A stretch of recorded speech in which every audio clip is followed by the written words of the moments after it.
Cancer চিকিৎসার বহু ধরন রয়েছে, যেমন কেমোথেরাপি, রেডিওথেরাপি। কিন্তু এই রেডিওথেরাপির নাম শুনলেই অনেকে আতঙ্কিত হয়ে পড়েন। অনেক মিথও রয়েছে। ঠিক কি কি মিথ রয়েছে? আদৌ কি এই রেডিওথেরাপি থেকে আতঙ্কিত হওয়া প্রয়োজন রয়েছে, নাকি এই থেরাপি অনেক বেশি নিরাপদ? এই সমস্ত বিষয় জানবো। নমস্কার, আপনারা দেখছেন এই সময় লাইভ। আপনাদের সঙ্গে আমি তনুশ্রী রয়েছি। আর আমার সঙ্গে এই মুহূর্তে আমাদের স্টুডিওতে উপস্থিত রয়েছেন বিশিষ্ট অঙ্কোলজিস্ট নমস্কার। ডক্টর অনিমেষ সাহা। নমস্কার। ডাক্তারবাবু, আবারও আপনাকে স্বাগত আমাদের স্টুডিওতে। আমরা এর আগেও একটা দারুণ আলোচনা করেছিলাম এই ক্যান্সার নিয়েই, কিন্তু আজকে আমরা একটা স্পেসিফিক টপিক নিয়ে আলোচনা করছি, ক্যান্সারের রেডিওথেরাপি। আরো বিস্তারিত অনেক প্রশ্ন আমার মাথায় রয়েছে, কিন্তু প্রথমে একটু জানবো যে রেডিওথেরাপি কি। সাধারণ ভাষায় যদি বলতে হয় যে রেডিয়েশন থেরাপি বা রেডিওথেরাপি, তেজস্ক্রিয় রশ্মি আমরা যেটাকে বলি, তো সেটা ক্যান্সার ট্রিটমেন্টের একটা মানে পদ্ধতি, যেটার মাধ্যমে ক্যান্সার ট্রিটমেন্ট করা সম্ভব। বিভিন্ন ধরনের রেডিয়েশন থেরাপি বা রেডিওথেরাপি হয়। কখনো আমরা সেটা বাইরে থেকে দিয়ে থাকি, কখনো বডির ভেতরে দিয়ে থাকি। বিভিন্ন টাইপের রেডিয়েশন থেরাপির মধ্যে কী ধরনের তেজস্ক্রিয় রশ্মি আমরা ব্যবহার করছি সেটা গুরুত্বপূর্ণ। যেমন এক্স রে হতে পারে, গামা রে হতে পারে, ইলেকট্রন বিম হতে পারে, প্রোটন থেরাপি হতে পারে। কমনলি আমরা আমাদের ক্যান্সার পেশেন্টদের জন্য যেটা ইউজ করে থাকি সেটা হচ্ছে হাই এনার্জি এক্স রে বা মেগা ভোল্টেজ এক্স রে। আচ্ছা, এই রেডিওথেরাপি কখন প্রয়োজন হয় একজন ক্যান্সার পেশেন্টের? আমরা যদি day to day cancer treatment practice দেখি, তাহলে 70-80% ক্যান্সার পেশেন্ট তাদের ক্যান্সার চিকিৎসার কোনো না কোনো ধাপে এসে তাদের রেডিওথেরাপির প্রয়োজন হয়। আচ্ছা। রেডিওথেরাপি অনেক ক্ষেত্রে আমরা যেটা করি, কিওর করার জন্য শুধু রেডিওথেরাপি ট্রিটমেন্ট হিসেবে আমরা পেশেন্টকে রেডিওথেরাপি দিয়ে থাকি। আচ্ছা। যেমন গলার ক্যান্সার বা head and neck cancer, prostate গ্ল্যান্ডের ক্যান্সার। কিছু কিছু ক্ষেত্রে পেশেন্টের সার্জারিটা হয়ে যায় প্রধান চিকিৎসা, কিন্তু সার্জারির পরে রোগটা ফিরে আসার একটা সম্ভাবনা থাকে। আচ্ছা। সেই রিস্কটাকে কমানোর জন্য রেডিওথেরাপি দিয়ে থাকি। যেমন ব্রেস্ট ক্যান্সার, অপারেশনের পরে রেডিয়েশনের প্রয়োজন হয়।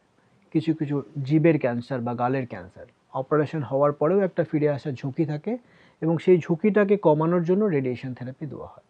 আচ্ছা। কিছু ক্ষেত্রে আমরা অপারেশন করার আগে রেডিওথেরাপি দিয়ে থাকি, যাতে টিউমার বা ক্যান্সারটা ছোট হয়, শ্রিঙ্ক হয়, এবং যেটা ইজিলি অপারেট করা সম্ভব হয়। যেমন রেকটাল ক্যান্সার বা মলদ্বারের ক্যান্সার, বা ফুড পাইপের ক্যান্সার বা ইসোফেগাসের ক্যান্সার।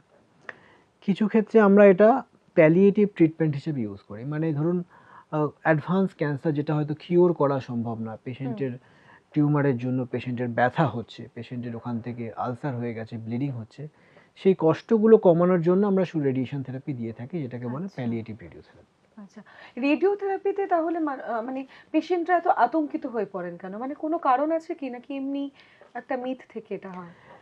দেখুন, রেডিয়েশন থেরাপি বিগত 1 দশকে অনেক উন্নতি করেছে, এবং 1 দশক আগে রেডিয়েশন থেরাপির যে মেশিন বা যে টেকনিক আমরা ইউজ করতাম সেটা অনেক চেঞ্জ হয়ে গেছে। তো আমাদের পরিবারে অনেক যারা বয়োজ্যেষ্ঠ আছে, যারা এই ধরনের পেশেন্টকে দেখেছেন, যারা পুরাতন দিনের রেডিওথেরাপি টেকনিক বা রেডিওথেরাপি মেশিনের চিকিৎসা পেয়ে কষ্ট পেয়েছেন, তাদের মধ্যে ওই ধারণাটা রয়ে গেছে, না রেডিয়েশন মানেই কষ্ট, রেডিয়েশন মানেই ভুগতে হবে।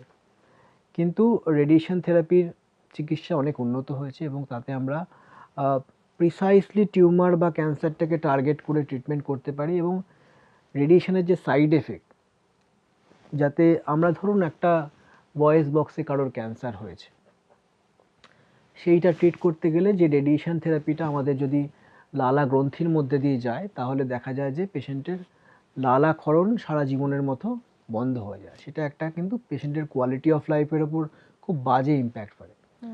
লালা না হওয়ার জন্য মুখ শুকিয়ে যায়, বারবার জল খেতে হয়, খাবার গিলতে অসুবিধা হয়, কথা বলতে অসুবিধা হয়।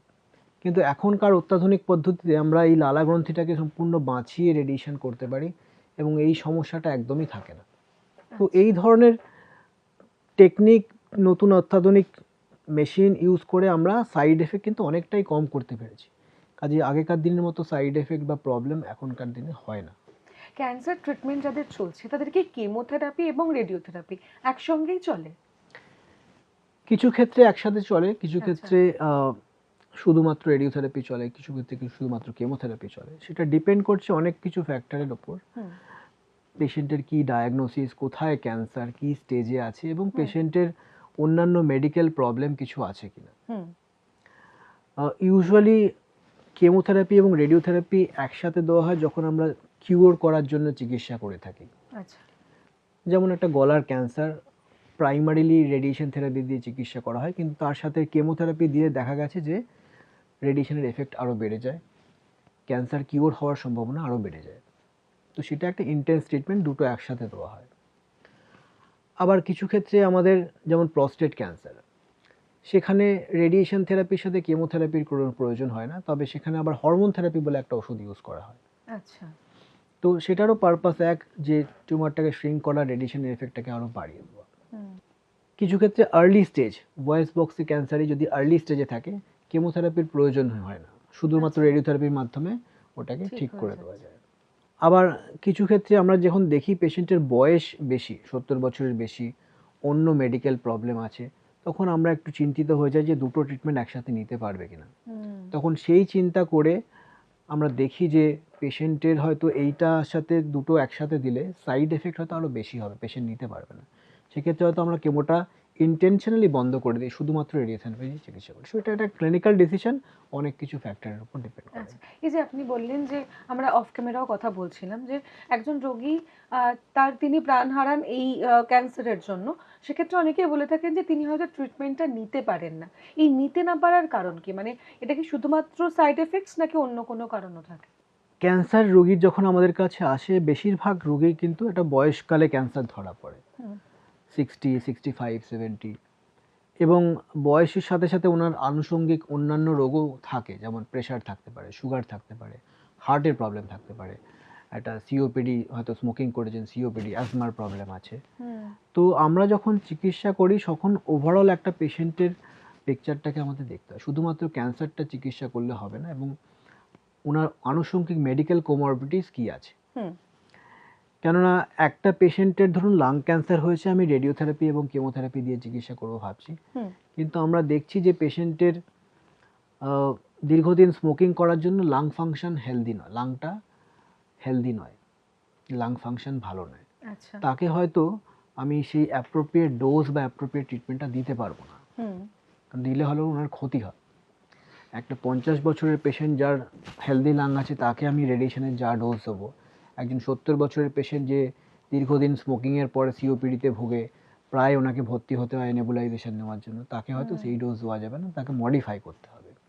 তো সেই অনুযায়ী আমাদের চিকিৎসাকে মডিফাই করতে হয়, কেননা সব রকমের চিকিৎসা সব বয়সে বা সব পেশেন্টের জন্য নয়, সেটাকে বুঝতে হবে। এবং সেইটা অনেক সময় পেশেন্ট হয়তো শুরু করার পরে বোঝা যায় যে পেশেন্ট নিতে পারছেন, সাইড এফেক্টের জন্য হোক বা অন্য মেডিকেল প্রবলেমের জন্য হোক বা পেশেন্টের ফিটনেসের জন্য হোক।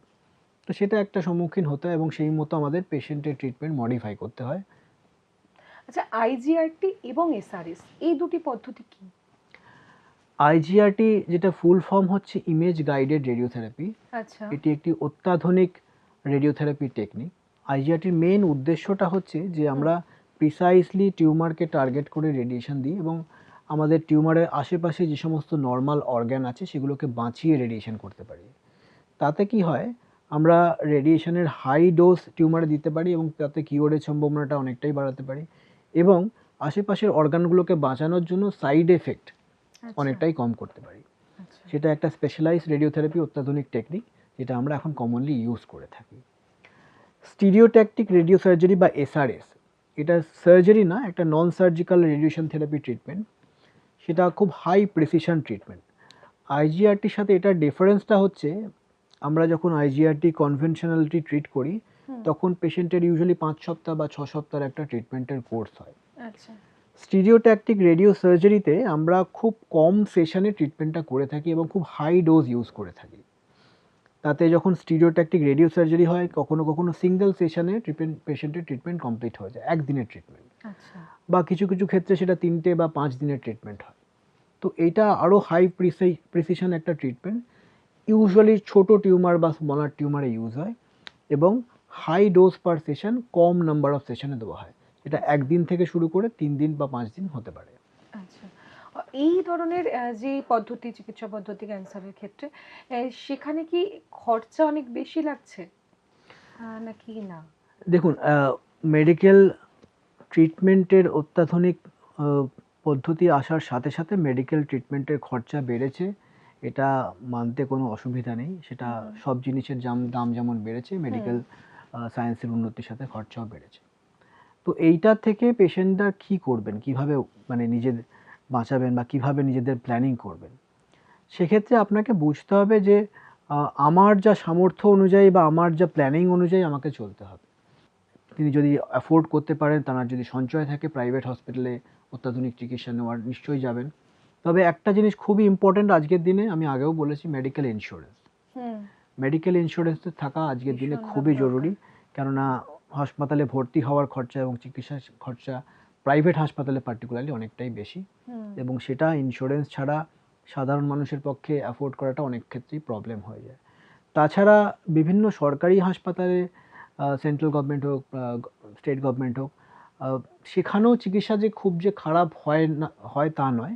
সেখানেও ডাক্তারবাবুরা চেষ্টা করছেন ভালো পরিষেবা দেওয়ার, এবং সরকারি বীমা প্রকল্পের মাধ্যমে আপনি কিন্তু আজকালকার পেশেন্টরা প্রাইভেট হাসপাতালেও অত্যাধুনিক চিকিৎসা নিতে পারে, সেটা পেশেন্টকে জানতে হবে।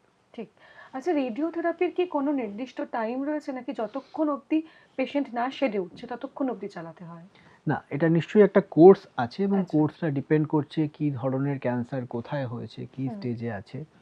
সেই কোর্সটা 5 সপ্তাহ, 6 সপ্তাহ হতে পারে, আবার কোনো ক্ষেত্রে 1 সপ্তাহ হতে পারে, এবং আমি যেটা বললাম সিঙ্গেল সেশনও হতে পারে। সেটা আপনার ডাক্তারবাবু, যেই ডাক্তারবাবু আপনাকে দেখছেন সেই ডাক্তারবাবু আপনাকে গাইড করবেন কতগুলো আপনার লাগবে, কতদিন লাগবে, কত ফ্রিকোয়েন্সিতে লাগবে। সেগুলো দেখে করতে হবে। আচ্ছা, এই যে ক্যান্সারের ট্রিটমেন্টের ক্ষেত্রে বা রেডিওথেরাপির ক্ষেত্রে আমরা বেশিরভাগই দেখি, অনেকেই বলেন যে চিকিৎসার জন্য আমরা হায়দ্রাবাদ গেছি বা চেন্নাই গেছি, অন্য কোনো শহরে গেছি বা অন্য কোনো জায়গায় গেছি। আমাদের এখানে কি এই পদ্ধতির প্রচলন কম, নাকি তার কোয়ালিটি কম? কি কারণে মানুষজন বাইরের জায়গায় যেতে চাইছেন? না, এইটা আমরা প্রায়ই ফেস করি যে পেশেন্টরা হায়দ্রাবাদ চলে যাচ্ছে, বোম্বে চলে যাচ্ছে, ভেলোর চলে যাচ্ছে। তবে মানুষকে এটা বুঝতে হবে যে ক্যান্সার চিকিৎসাটা কিন্তু ওই একটা গল ব্লাডার সার্জারি করলাম, দুদিন পরে ছুটি হয়ে গেল, বা অ্যাপেন্ডিক্সের সার্জারি করলাম, দুদিন পরে ছুটি হয়ে গেল, এরকম ব্যাপার না। এটা অনেক ক্ষেত্রে একটা লং প্রসেস, একটা মাল্টিডিসিপ্লিনারি টিম অ্যাপ্রোচ দরকার, যেখানে একটা ক্যান্সার পেশেন্টের হয়তো সার্জারি লাগবে, কেমোথেরাপি লাগবে, রেডিওথেরাপি লাগবে, একটা কোর্স থাকে, একটা ডিউরেশন অফ ট্রিটমেন্ট থাকে। সেক্ষেত্রে কিন্তু বাইরে বারবার যাওয়া আসাটা একটা ডিফিকাল্ট হয়ে যায়। সেটা একটা পার্টিকুলার, যেটা বাড়ির কাছাকাছি, সেখানে চিকিৎসা করানোটাই বেটার পেশেন্টের দিক থেকে। হায়দ্রাবাদ, বম্বে বা ভেলোরে যা যা চিকিৎসা পদ্ধতি রয়েছে বা অত্যাধুনিক চিকিৎসা পদ্ধতি কলকাতা এবং পশ্চিমবঙ্গে এখন আছে।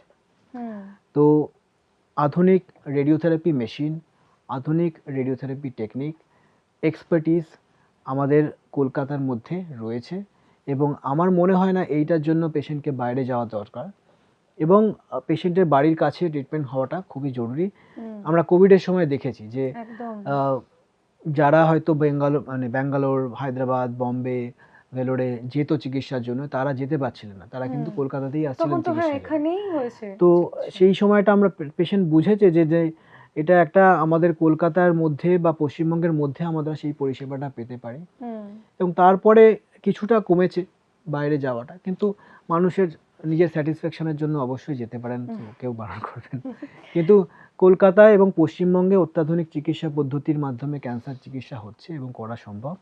তো রেডিওথেরাপি ক্ষেত্রে তাহলে আতঙ্কিত হওয়ার কোনো কারণ নেই, এবং বলা যায় যে এটা অনেক বেশি নিরাপদ, তাই তো? নিশ্চয়ই, নিশ্চয়ই। অর্থাৎ যারা রেডিওথেরাপির এই পদ্ধতিটির নাম শুনলেই ভয় পান, তাদের অযথা আতঙ্কিত হওয়ার কোনো কারণ নেই, যেটা ডাক্তারবাবু পরিষ্কার বললেন। এবং এখানে যথেষ্ট চিকিৎসা পদ্ধতি ভালো রয়েছে এবং সেইভাবেই চিকিৎসা হচ্ছে। আশা করি আজকের এই আলোচনায় বিশেষত রেডিওথেরাপি নিয়ে আমরা যে আলোচনা করলাম এবং যে প্রশ্ন আমি করলাম ডাক্তারবাবুকে, এবং অনেক উত্তর পেলাম। আশা করি আপনাদের ক্ষেত্রে অনেক সুবিধে হলো। আজকের অনুষ্ঠান এখানেই শেষ করছি। আপনাকে অনেক ধন্যবাদ এতক্ষণ আমাদের সঙ্গে থাকার জন্য এবং এত প্রশ্নের উত্তর দেওয়ার জন্য। আপনাদেরকেও ধন্যবাদ আমাদের সঙ্গে থাকার জন্য। অবশ্যই সুস্থ থাকবেন, ভালো থাকবেন, দেখতে থাকবেন এই সময় লাইভ।